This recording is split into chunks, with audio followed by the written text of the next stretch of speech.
Welcome to the YINK Software tutorial series. In this video, we will explore the Design Center, a powerful tool for customizing and editing your data layouts. By the end of this tutorial, you will understand how to effectively use the Design Center to optimize your design workflow. Let's get started. The Design Center is divided into two main areas, the Data Editing area and the Canvas area. In the Data Editing area, you can edit the data using various features, as shown in our other feature-specific editing videos. On the left, you'll find the complete vehicle layout data, while the canvas displays the arranged layout of the entire vehicle. You can select specific data components you want to use from here. If there are any unnecessary parts, you will find them as alternate versions of the vehicle's components, such as badges or regional variations, or different ways to create a particular component's data for the same model. Now, let's move to the canvas area.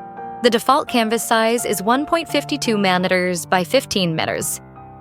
If you need to adjust the canvas size, refer to our canvas function tutorial for instructions. Remember, only the area inside the canvas in the Design Center is the final cutting area. You can directly select the data within the cutting canvas. If you decide not to cut certain elements, simply select the unwanted data and remove it from the canvas. Choose the components you wish to cut and move them to the canvas area. Precise placement isn't necessary, as you can use the layout function.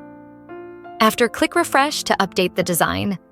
Select the elements you want to arrange and use the super nesting feature to optimize the data layout within the canvas area and save materials.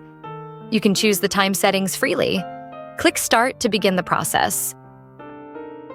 Once the layout is complete, you can use the cutting function to start cutting. Congratulations! You have now learned how to use the Design Center effectively.